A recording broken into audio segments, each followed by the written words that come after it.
This is Booze at 10 with Graham Whistler. Hello, good evening, and welcome to Booze at 10. We're working, yeah! Get in, internet. Yeah, Alex has done that on purpose. Ha ha ha ha! So funny. Hello, welcome to the show. This is Booze at 10, the topical-ish panel show where myself and a panel of comedians take the topical out of the news and just sit and have a little drink instead. However, much like the news, we do still have the bloody bongs. Yeah.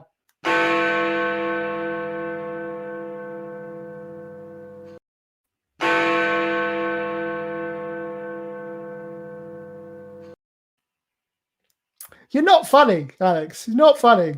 Dance, everyone. Dance for the puppet master. He's not.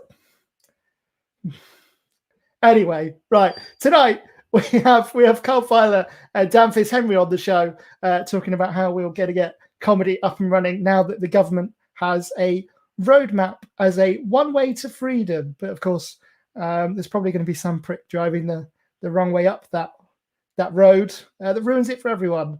I feel there's a Dominic joke comings on. Yeah, that's the level I'm at. Welcome to the show. As always, our esteemed producer, Mr. Alex Lean, is back. And if you'd like to support the show, you can do by donating to the PayPal link, paypal.me/GWhisterComedy. But if you'd like to support the show and you don't want to spend any money, you can just subscribe to the YouTube channels, Provocateur Comedy and G Whistler Comedy. On YouTube, and that would be great because then potentially in like 1,000 years when we've all got enough subscribers, we might actually get some money, which would be nice. Hello, Alex. How are you doing? Hello. Nice. You say I'm not funny, but I spat all over the screen. So yeah. Well, there you go. Good. I mean, you're not supposed to laugh at your own jokes, you dick. No, it was more your reaction and general annoyance that I thought was funny. So so it's nice to have me back. It's good. It's good to have you back. To be honest, I give you a hard time. Yeah. I can't tell you how stressed out I was last week. To be perfectly honest with you, it's absolutely nightmare. It's gone into realms of urban legend. Last week's show, but there'll be bootleg copies floating about now. You've deleted it. Yeah, I've already deleted one version straight off of my YouTube channel.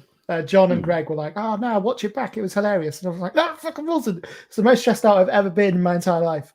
But I tell you what, I'm going to be glad at the end of May when all the gigs start up again and I can start doing real comedy in front of an audience. But I'm potentially a little worried about my etiquette when it comes to being out in public again. You sort of mentioned this briefly yourself.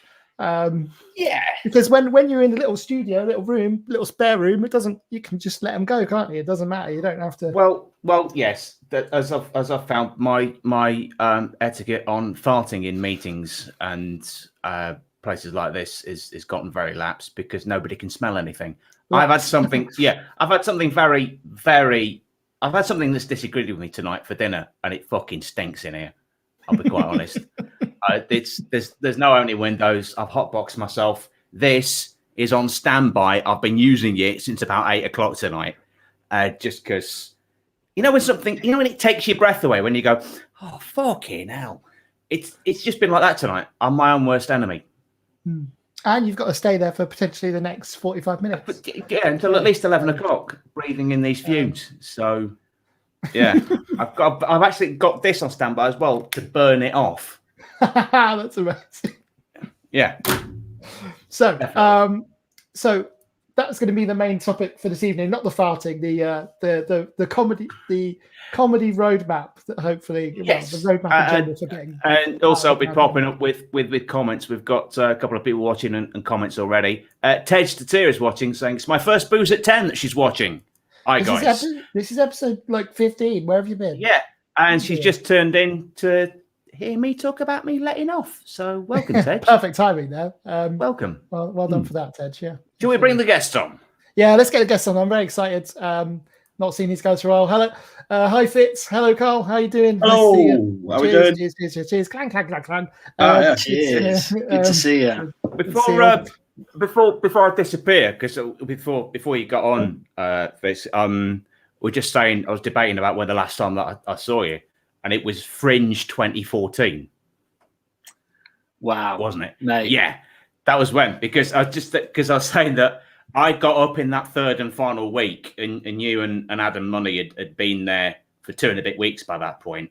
And the contrast between me giving it the jazz hands, like, "Hi guys, isn't this brilliant?" and you two hunched there on your 15th cider going, fuck off.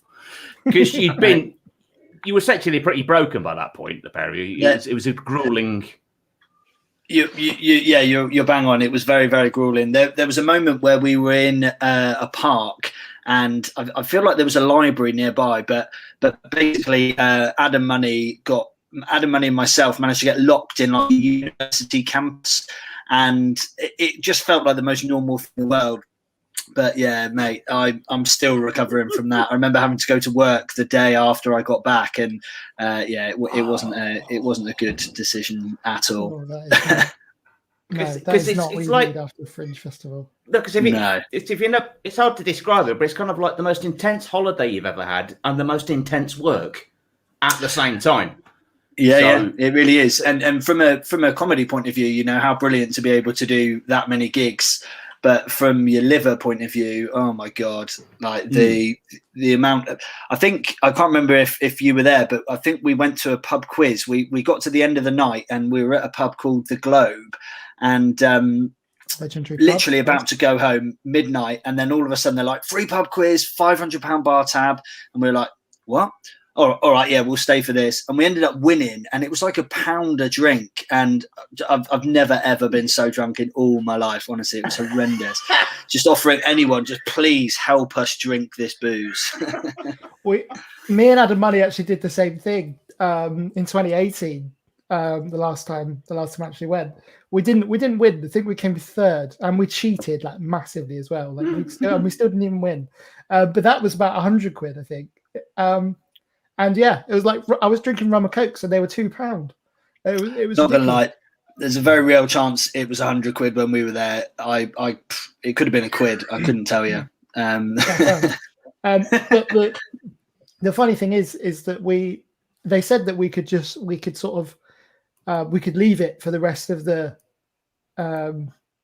or that we had to spend it all in one night, but it didn't have to be that night. And we were like, oh, okay, great. So we can come back like in a few days and have a big night out. And then honestly, about half an hour later, it was gone. Like it was just madness. And we didn't share it with anyone. We're just sort of, I think Adam ordered like 50 rum and cokes and then just left them on the bar. And then whatever happened to them is, it's just, he does that on random nights out. Like if you've ever been on a night out with Adam, you'll be perfectly fine for drinks. You might even have 2. And he'll disappear for 10 minutes. You're like, where the bloody hell has Adam gone? I've got a... You're going to come back with a tray of Jaeger bombs. And you're like, what's you... Like, nobody asked for this. What are you doing? They were free for £5, so I got 9. It just... that episode of The Simpsons when they go to Australia and Marge is trying to order a coffee in a bar? Yeah. Adam's like the bartender there, which is going, coffee, beer, coffee. Beer. It's like that. Was like, because I said to him once, like, I've had enough. Just Coke, rum and Coke. No, Coke. I just want Coke. Be right back. Sure enough, 2 rum and Cokes. So that's that. Both so yeah, you. Both for me. Yeah, both for me. That's it. Right, I'm gonna vamoose. Leave you to it, and I'll be back in with comments before the show's over. So, cool. Cheers, Alex. See you in a bit. So obviously, the big story in the recent news is Boris's roadmap for the end of this COVID thing you may have heard about, and already my Facebook has been going a bit mad with promoters trying to get a jump on this and already trying to get stuff booked in and things like that. I'm quite pleased actually to have you both on the basis of you both run 2 of my favorite nights that I've done over the last few years. But you both have 2 very different styles in how things are operated, for good reasons. And it just creates a nice contrast. I'll start with you, Fitz, if that's all right. So the 2 I can really remember off the top of my head is the Stratford-on-Avon one.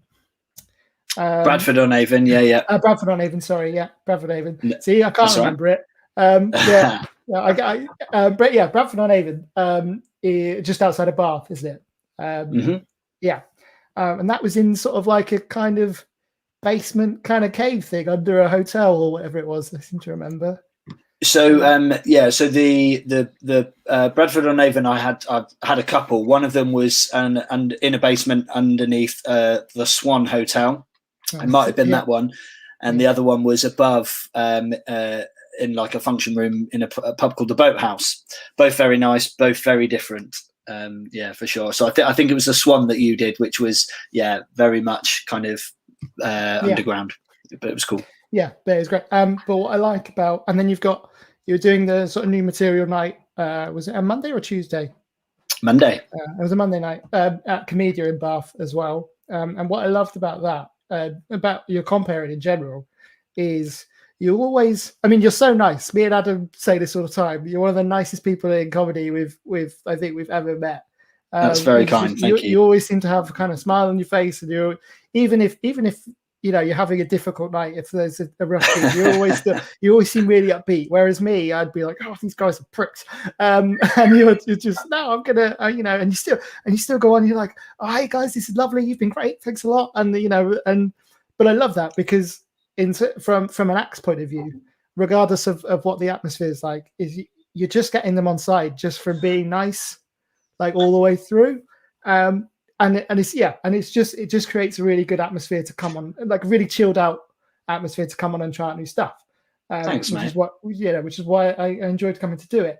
Carl, on the flip side of that, is a really interesting challenge on the basis that Carl will be the first to admit he's not a comedian as such, and just tried a few jokes and stuff like that, and it goes well because what Carl has done is built a really popular regular audience in the one venue, and it's a great venue. Have you played Chaplin's in Bournemouth?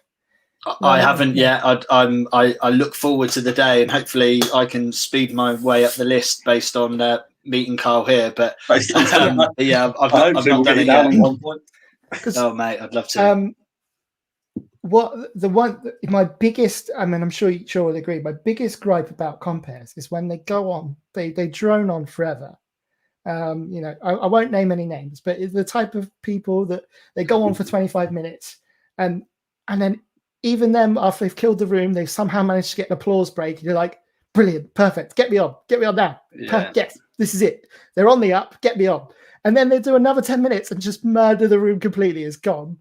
But nothing worse. Yeah, but what I love about what Carl does, and it's a really interesting challenge on the basis that you literally go, hello guys, how are you doing? And are you well? How was your weekend? And everyone's up for it. They all go, because Carl always gets lots of really diverse acts on, doing lots of different stuff. There's every month there's always a different type of comedian going on. So the regulars are up for it because they know they're going to see something they haven't seen before, which is great. But what he does is he just sort of goes, hello, how was your weekend? Are you ready for the show? Please turn your phone off. Don't be a dick. Here's the first act. I'm quite straightforward about it. Yeah. And in that respect, it's, I mean, under normal circumstances, it would be a little bit annoying because you'd be kind of like, well, hang on, you haven't warmed anyone up here. But what Carl has sort of cultivated over, what is it, 5 years? That'll be 5 years in June, yeah. So over 5 years, he's got the majority. I don't think I'm unfair in saying the majority of your audiences are regulars. Yeah, they are. They're regular, but they kind of take breaks. There's maybe 8 to 12 that are there every month, but a lot of them kind of do 3 months in a row and then they come back. What you get as a result of that is you don't necessarily need you to do 10 minutes at the top warming them up because they're already there. They're already at that level as soon as they sit down, which admittedly they're already half an hour late for the show. But it does give you a kind of a challenge to, you might have to do a bit of emceeing kind of as the opener. You might have to do a little bit, but generally they're already there. So most of the time you can just sort of jump into your set. But it gives you a little bit of practice for when the MC at another gig the next night is garbage and killed the room, and you're just like, right, I've already done this once this week. I know how I'm ready. So I like both gigs for different reasons.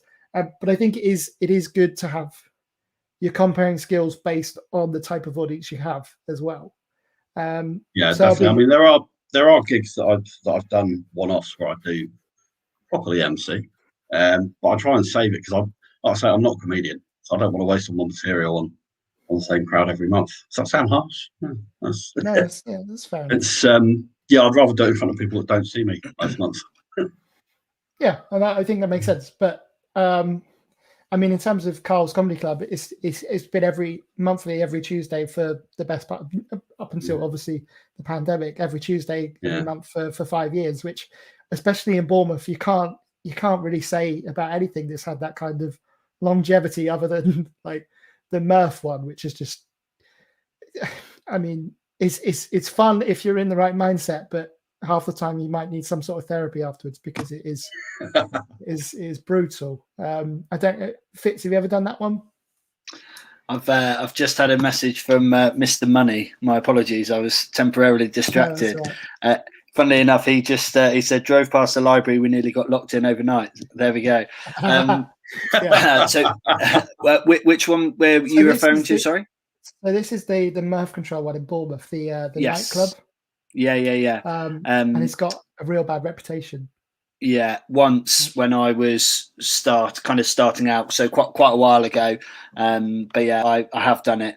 I've got a few friends in Bournemouth, so I do love kind of being on the south coast. I remember doing one for Alex, which was in like I think it was a hotel, but I remember going downstairs and there were loads of like band photos and stuff. What was that? We were just talking about this one before you come on, actually, because we took a picture on the stairs. I don't know if you remember. Yes, yeah, I do. Yeah, I'll try and find it. I'll send it to you later. But yeah. It was. Do you remember the Beacon, Carl? Yeah, I remember it. Yeah. So it was there, and it was just chock full of like rock and roll memorabilia stuff, and it was mad. It was, yeah. But we just kind of cobbled together this kind of basement gig with very little setup, but it was, again, people were just up for it and it was easy, which is always a lot of fun.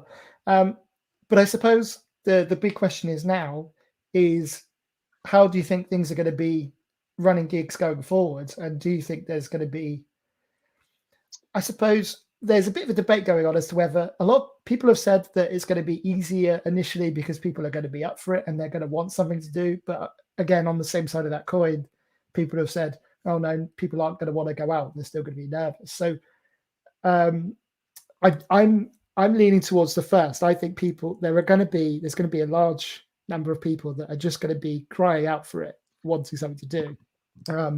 But I can understand why other people have the opposite opinion. So what do you think? Do you think there's going to be anything you're going to have to do specifically to get people through the door, or are you going to just I think people are going to be gagging to get out, because I know I am. It's driving me nuts. The first lockdown wasn't too bad. That didn't really, I suppose, with the sunshine and everything else, living on the south coast, you got the beach, it was all good. But this time round, I think people are crying out to do something. I mean, my phone's been blowing up the last couple of days asking when I'm putting the first couple of nights on. I haven't actually made any plans yet because I still don't trust that this plan's going to work.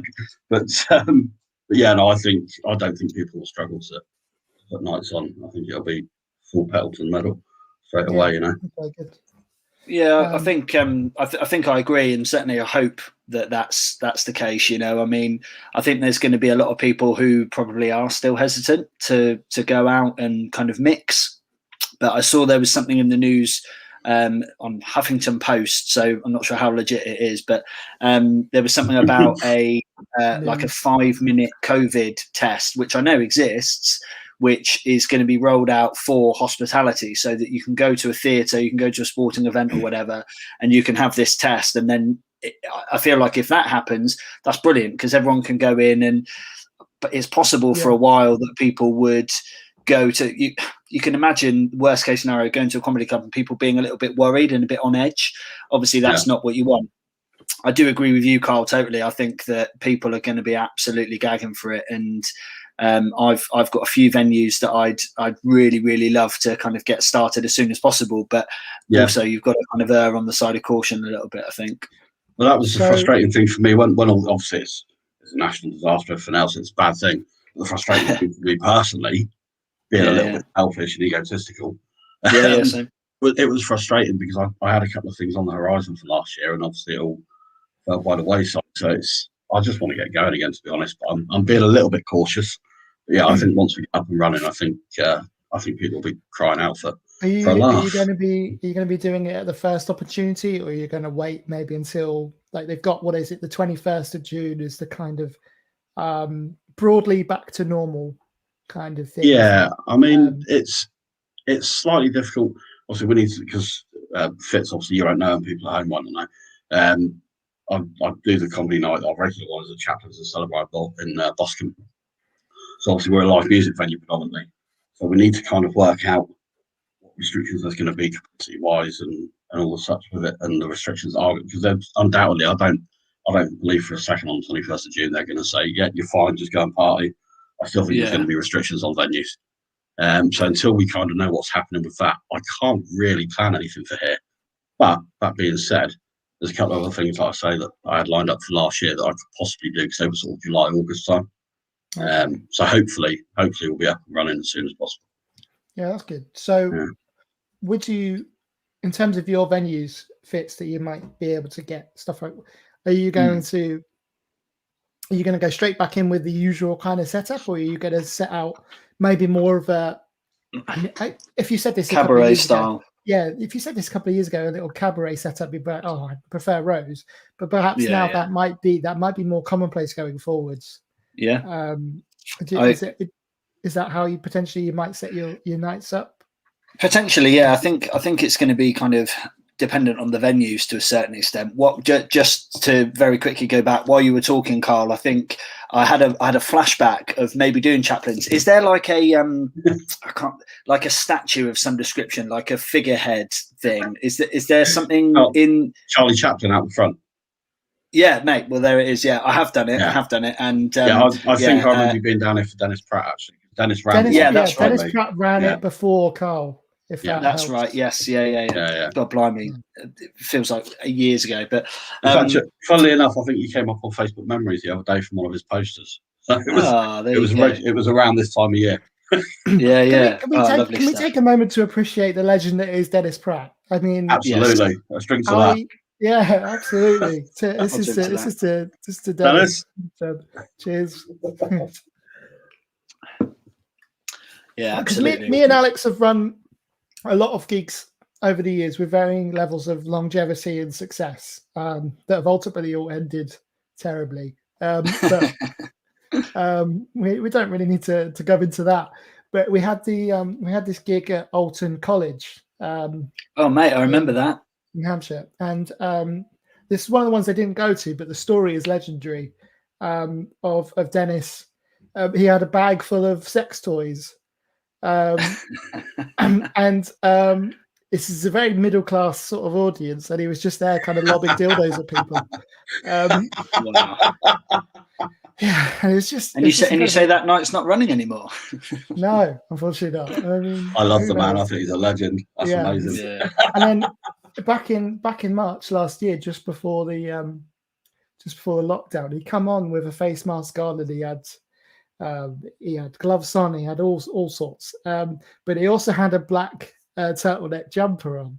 So everyone was expecting him to do a joke about COVID, and he started miming. And he did it for about 2 minutes without saying a word, and I was just like, the balls on the man is incredible. I don't think anyone really got it, but I thought it was hilarious. You're expecting him to make some kind of hack joke about COVID, and he just starts doing it like just the worst mime you've ever seen. Just kind of, it almost looked like the robot. He was trying to, it was great. I love it. Weirdly, Dennis wasn't the person that killed it. That was fine. Dildos, that was all right. It was the geezer that was managing it. It was happy to hemorrhage money every month. When he left, all of a sudden they got a bit picky about, oh, this night's not making any money. It's not my problem, love. Well, we're going to stop it then. Fuck it. Just to give in mind, I mean, this geezer was a lovely bloke that was responsible for like programming all this stuff and got us in at Alton. But he was crap with money and crap with the stock. Was that night we had Paul McCaffrey on? the night before he got married, he mentioned he liked some of the ale, and he gave him the entire keg as a wedding. Yeah. It's there you go, wedding present. What, seriously? What is this instead of my money? Oh no, money as well. There you go. Okay. No, we all loved it. Yeah, we all loved it because we mugged off the free drink to a ridiculous level. Didn't we ever? Adam, you're driving. Yeah.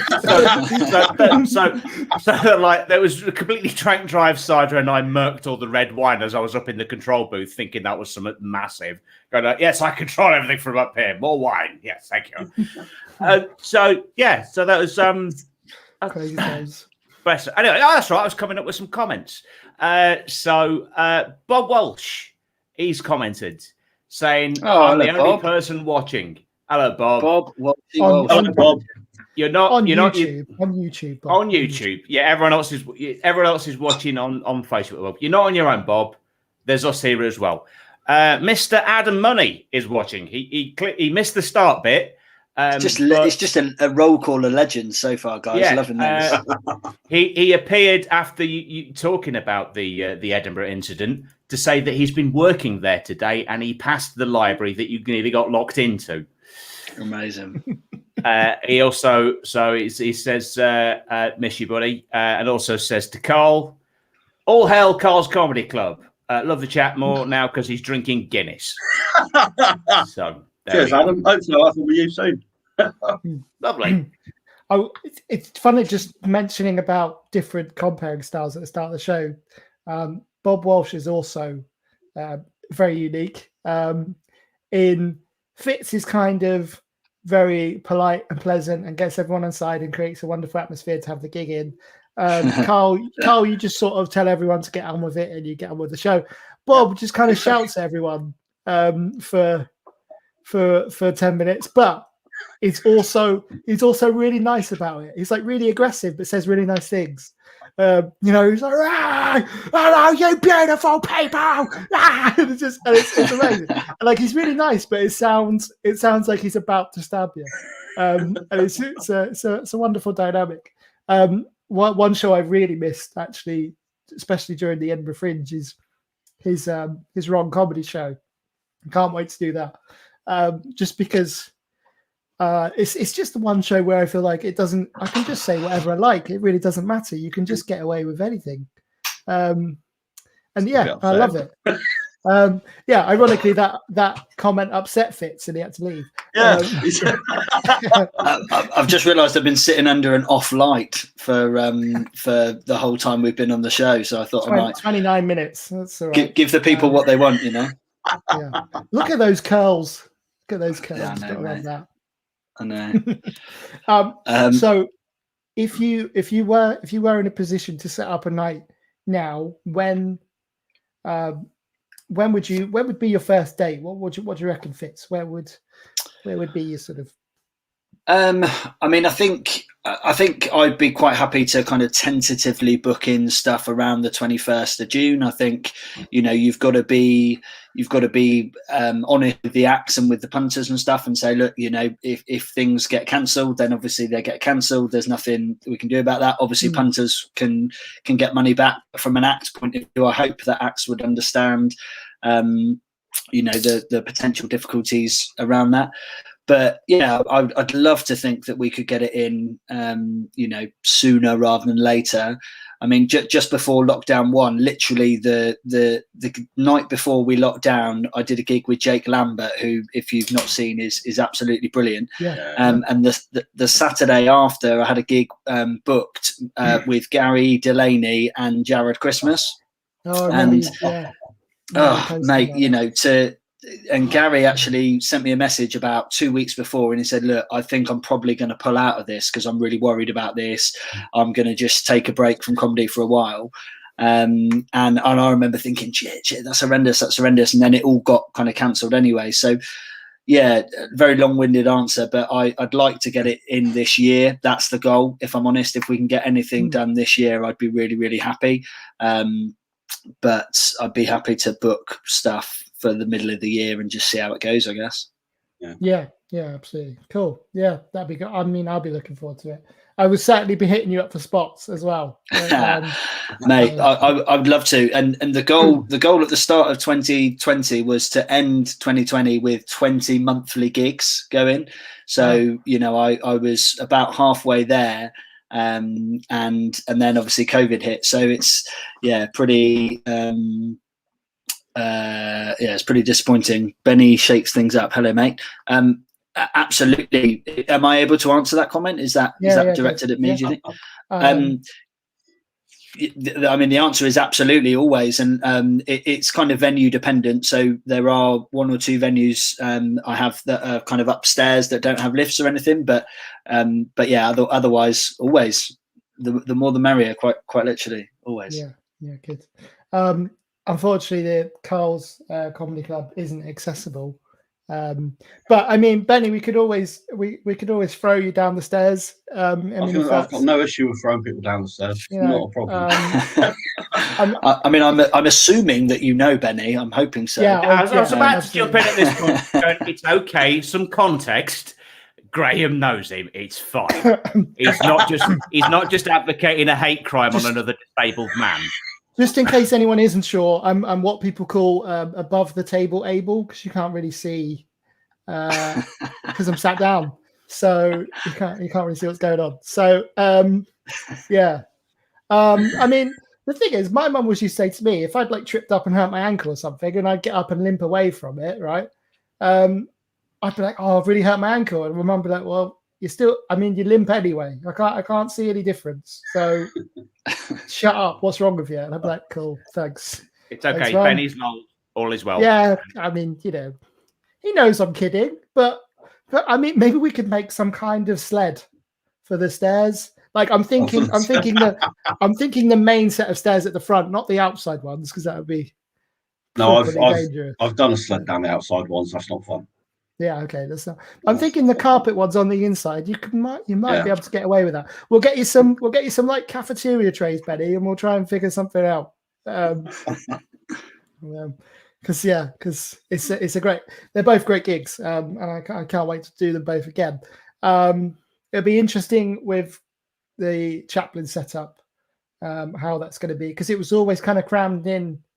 Yeah, anyway. That's my worry with the restrictions. That's the one thing that's putting me off, because obviously we'd only get I had 32 seats and up to 30 standing, but it was depending. If there was too many people my size in the crowd, then sorry, we had to cut the capacity down. Luckily there was never too many. So no. So it's I am worried about that. But, I've had a beer. I'm getting Larry. Sorry everyone. Come join me. Yeah, no, it's a worry, but like I said, as soon as we can do something, we will do. But I am just I'm being careful at the moment.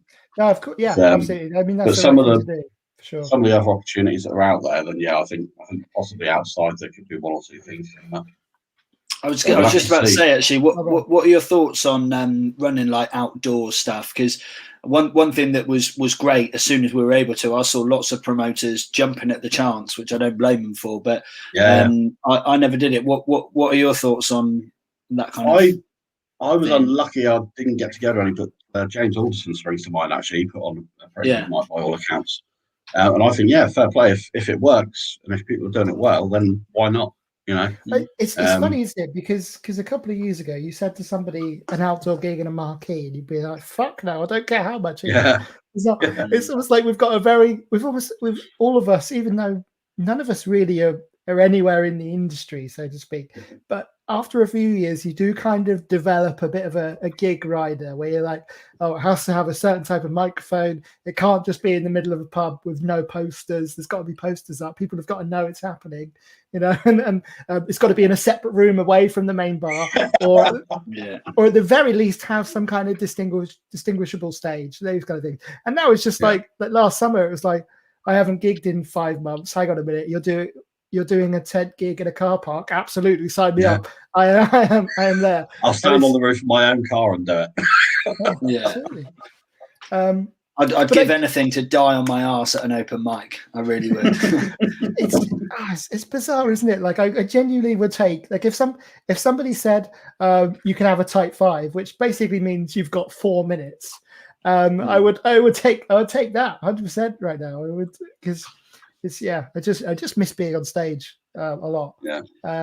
So I've basically been spamming a lot of promoters already today because I've seen a lot of stuff popping up on Facebook. Well, I've got a couple in the diary already, so I'm quite pleased with that. So yeah, hopefully things will go well, and comedy will get to continue, and we can all start making people happy and laughing.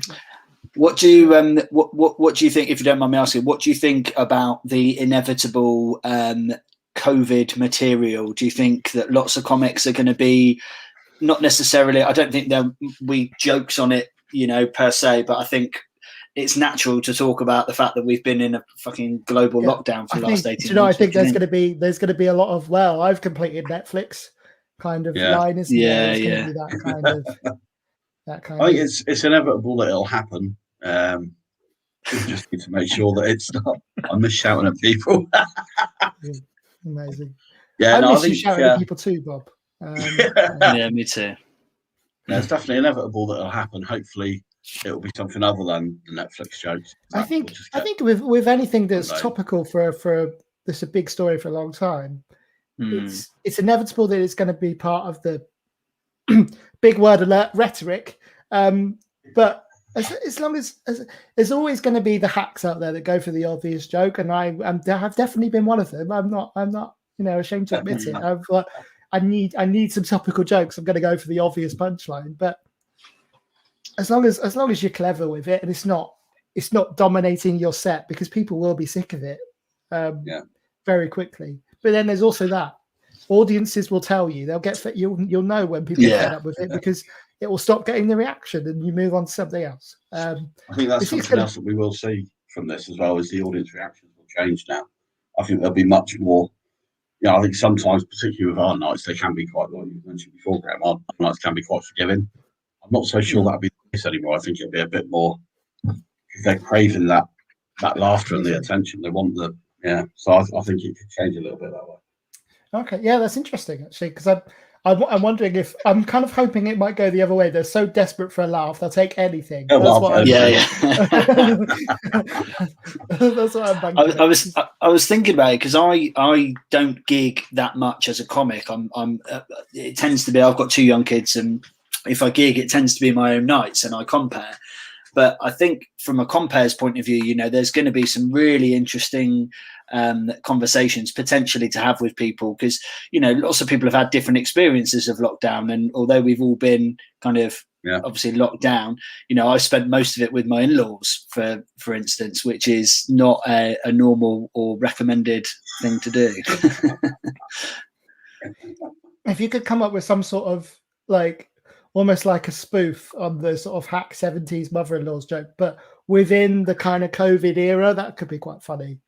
That could work really well, actually. That's I mean, you're very brave, Fitz. I'll give you that. That's I love the fact that you mentioned you can't gig a lot because you've got kids, and yet 10 minutes ago you mentioned how you were trying to do 20 gigs a month. So you're clearly trying to get out of the house. Absolutely, yeah. I'm not going to lie. That is, and there isn't a lot of money in the world of comedy promoting. But if I had 20, then that's kind of working towards something. And the long drives in silence would be an absolute dream, mate. An absolute dream. Absolutely. I deliberately wouldn't even listen to podcasts. There's loads of stuff I want to listen to, but I just fuck off. Quiet. I've got. I'll message you later about the other podcast I'm doing as well.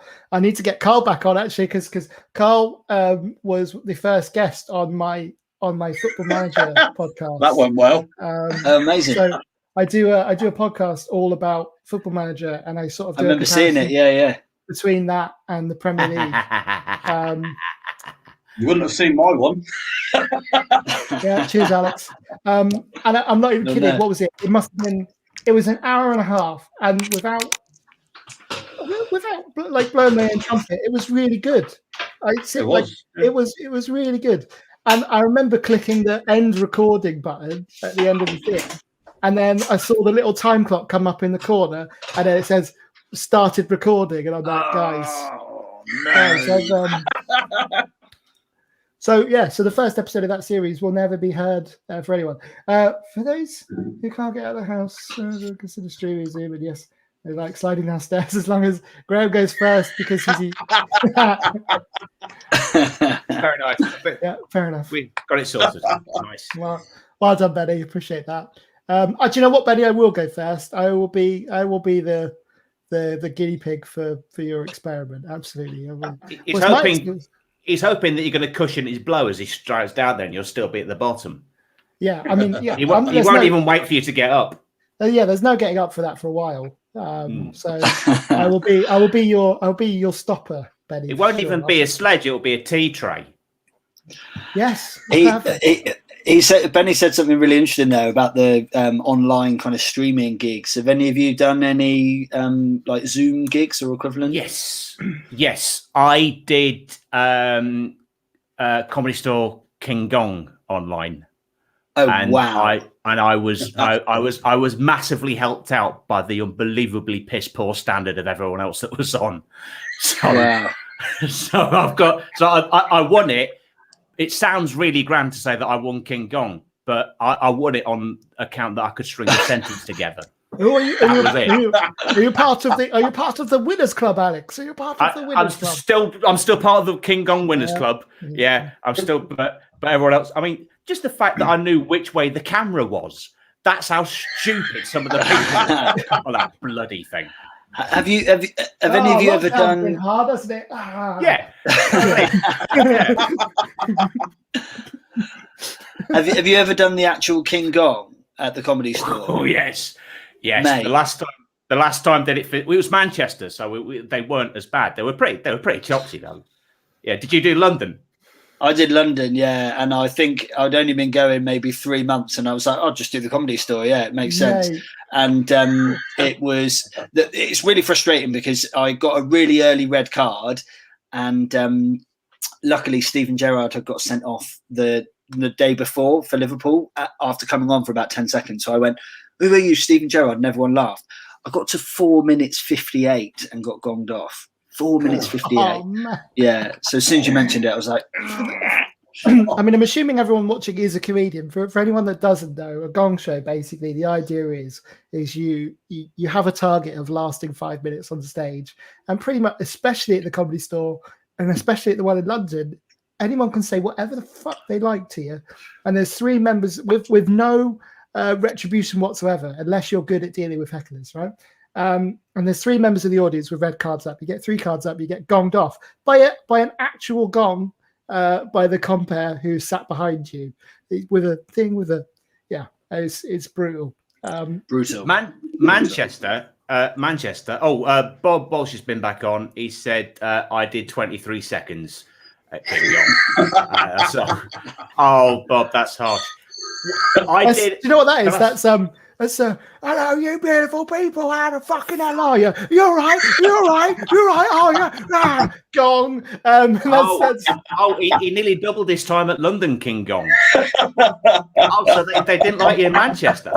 Yeah, that's interesting. Last time I did it physically was with Graham and Adam at Manchester, and I knew that. I mean, Graham was unbearably smug because a smoking hot woman beforehand came up to him and went, "I like you. You look like Tom Hardy." I thought, "Oh, here we fuck." What the fuck? So for the whole night, he was like, yeah, and that wasn't her exact words, to be clear. She said, "You don't look like Tom Hardy." No, it was that something to do with my cardigan.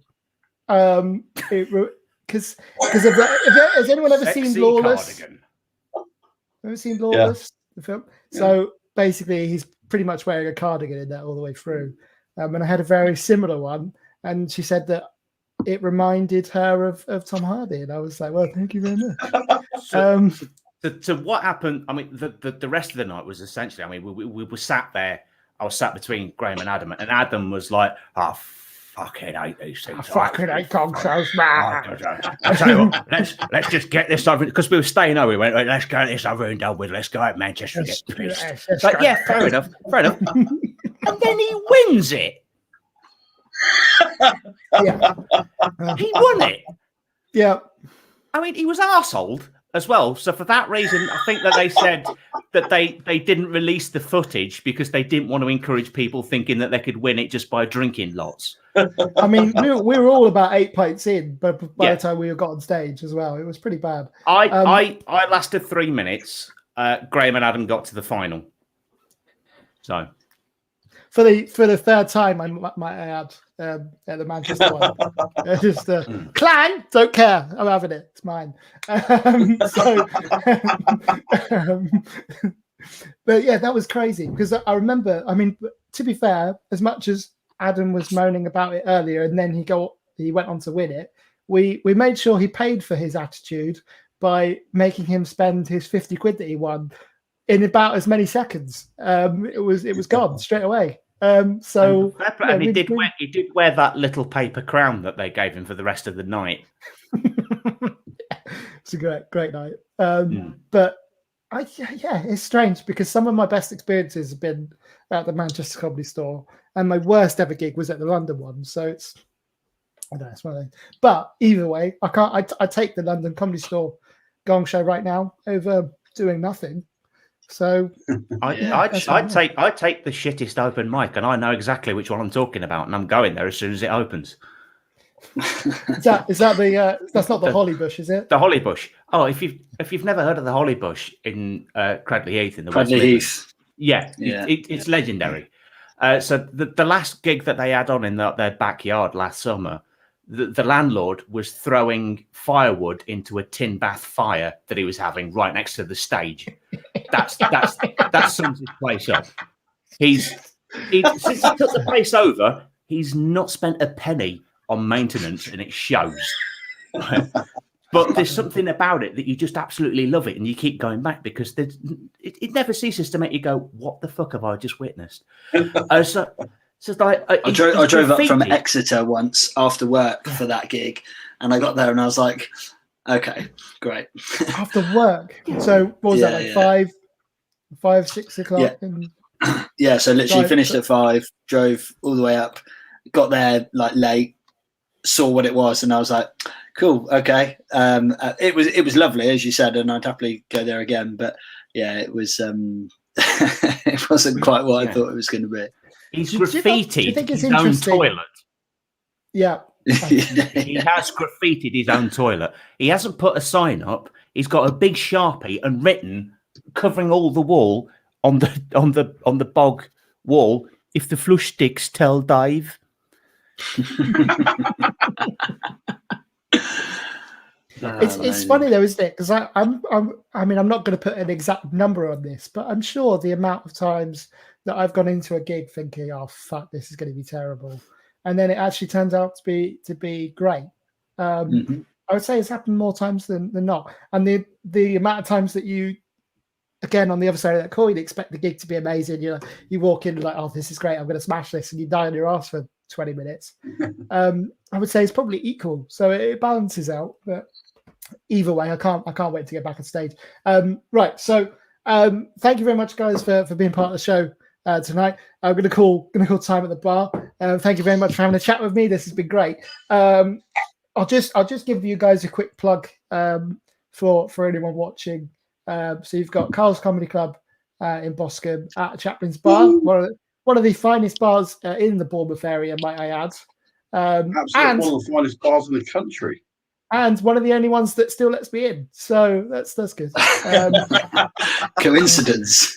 That is very trash. Yeah. It's not even a joke. It's not a joke. So to the extent, at the end of June, when Alex and Adam come down for our belated annual Bournemouth weekend, I've decided to create bingo cards with all the names of the Bournemouth venues in. And if anyone gets a line of the venues that haven't let me in, they win the band bingo, I guess. Bard bingo. Bard bingo, yeah. Bard bingo. So that's going to be a thing. So Carl's Comedy Club, Chaplin's in Bournemouth. It's going to be monthly on a Tuesday, if and when it gets going again. It's usually pretty good value as well. 7-8 quid, something like that. Or is it a tenner now for seating? £10 for seats, £7 for standing. There you go. Yeah. But yeah, so It's well worth it. It's a wonderful venue, and as I said, there's always loads of different types of acts on, so there's going to be something for everyone. And a show that gets started very quickly without the MC killing the room. So you haven't got to worry about that. Yeah. So when it is up and available again, cheers, Bob. Thank you for watching, mate. I'll hopefully see you soon. When it is up and running again, do go and check it out because it's a great night, especially for those that like those kind of underground comedy gigs, kind of basement style comedy gigs. And I love those kind of venues. Even though it's only maybe 35, 40 people, it's always got a great atmosphere in there. So I definitely recommend it. And then, of course, Daniel Fitz Henry. He still, is it Fitz of Giggles? Is that the, I seem to remember that being the sort of tagline for things. Be good, mate. Is he frozen? Terrible timing. Oh, I'm no. not sure. Oh, just about. I can hear you. I can see you. Cool. Okay. So yeah, it's Fitz of Giggles, isn't it? Is that right? That's right. That is correct, mate. .com. Fitzofgiggles.com. Hopefully it'll be back up and running around June time, which would be amazing. And potentially 20 venues running because he hates his kids. Oh, no, he doesn't. I don't hate them. I hate spending time with them. Oh yeah, it's very different. Very important distinction to make there. Much better. Yeah. Absolutely. So yeah, thank you so much, guys, for coming on. It's been a real pleasure. Thank you very much for watching as well. If you'd like to support the show, please donate to the PayPal link, paypal.me/GWithTheComedy, or just support the show by subscribing to the YouTube channel, either Provocateur Comedy on YouTube or Graham With The Comedy as well, which would mean supporting the show, and it's absolutely free. And do follow Carl's Comedy Club and Fitz of Giggles Comedy on all their social media and stuff as well, which would be amazing. Right, that's been it. Cheers. Thank you very much, guys. See you again. We're back next week with George Coppin and Vicky Delirious and someone else. Can't remember who because I'm terrible at this. So never mind. Anyway, 15 shows we're on now, so I'm getting there. Cheers, guys. Thanks a lot. Take care. All the best. Please drink sensibly. Don't spill it. Good night. Thank you.